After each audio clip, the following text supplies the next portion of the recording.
আসসালাতু ওয়াসসালামু আলাইকা সাইয়্যিদি রাসূলুল্লাহ। মাত্র 2 কাঠা জমিতে চমৎকার এই ধরনের একটি তিনতলা চারতলা বাড়ির ডিজাইন কিভাবে করা যায় সেই বিষয় নিয়ে আজকে আমরা আপনাদের সাথে আলোচনা করব। আমি engineer Raihan Hussain, Raihan design and construction YouTube চ্যানেলের পক্ষ থেকে আপনাদেরকে নতুন একটি ভিডিওতে স্বাগতম জানাচ্ছি। তো যারা এই ধরনের একটা বাড়ি নির্মাণ করতে চান, তারা এই ধরনের বাড়ি করতে কিছু কিছু ভুল হয়ে যায়, যে ভুলগুলো আমাদের এড়িয়ে চলা উচিত সেইটা বিষয় নিয়েও আমরা ভিডিও শেষের দিকে আমরা আলোচনা করব। তো এই বিল্ডিংটি করেছিলাম আমরা আমাদের সম্মানিত ক্লায়েন্ট মাসুদ আখন ভাইয়ের জন্য। উনি প্রবাসী, উনি ওনার স্বপ্নের বাড়ি ডিজাইনের জন্য আমাদের সাথে যোগাযোগ করেন। আমরা ওনার family requirement, family status, budget, এই সকল বিষয় নিয়ে আমরা জেনে পরবর্তীতে আমরা ডিজাইনের কাজ শুরু করি। প্রথমে আমরা সাইট ভিজিট করি এবং জমির ওরিয়েন্টেশন, রাস্তার দিক, সানলাইট, ভেন্টিলেশন ও অ্যাক্সেসিবিলিটি অ্যানালাইসিস করি।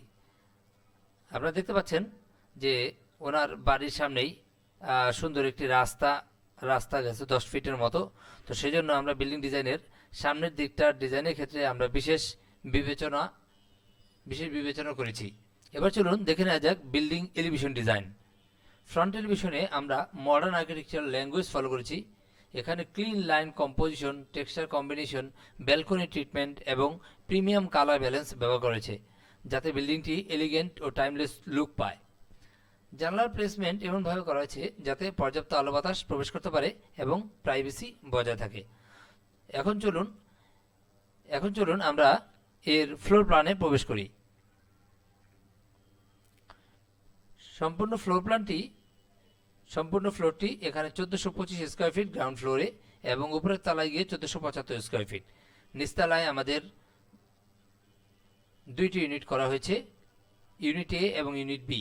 ইউনিট এ তে আমাদের 3টি বেড করা হয়েছে এবং ইউনিট বি তে করা হয়েছে 2টি বেড এবং ড্রয়িং ডাইনিং এবং 2টি টয়লেট, একটা অ্যাটাচ টয়লেট এবং একটা কমন টয়লেট। এখানে আমাদের মাস্টার বেডটা এমনভাবে ডিজাইন করা হয়েছে যাতে যথেষ্ট পরিমাণ প্রাইভেসি মেনটেন করে ডিজাইন করা হয়েছে। মানে এখানে যদি আমাদের কোনো গেস্ট টেস্ট আসে, এখান থেকে জিনিসটা যত পরিমাণ আপনার একটা ইসের মধ্যে থাকে, প্রাইভেসির মধ্যে, সেই জন্য এভাবে করা হয়েছে।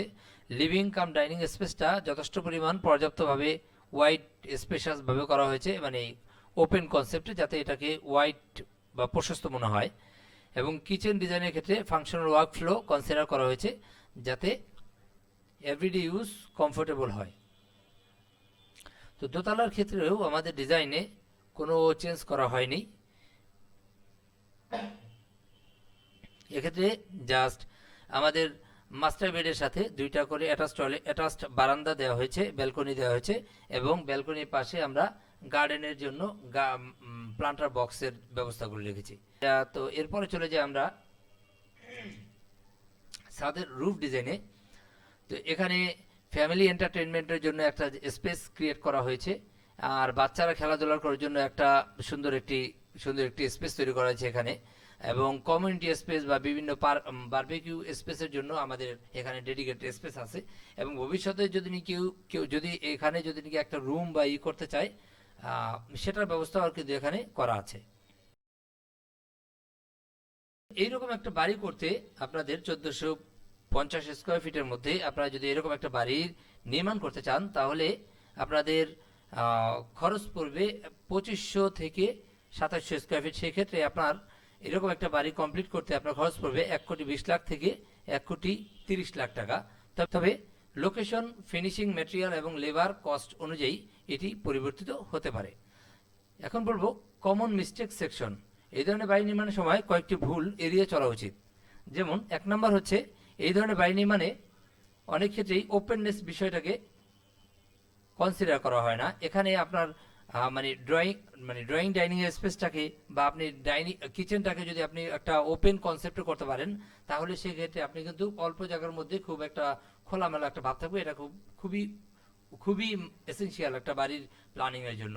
সেকেন্ড যে বিষয়টা, আমরা ভেন্টিলেশনটাকে অনেক ক্ষেত্রে অগ্রাহ্য করি, কিন্তু এটাকে অবশ্যই আমাদেরকে আগে ভেন্টিলেশনকে করতে হবে। যদি আমরা ভালো একটা ভেন্টিলেশন আমরা বিল্ডিং প্ল্যানিং এ এনশিওর করতে পারি, তাহলে সম্পূর্ণ রুম বিল্ডিংটা থাকবে খুব ঠান্ডা থাকবে।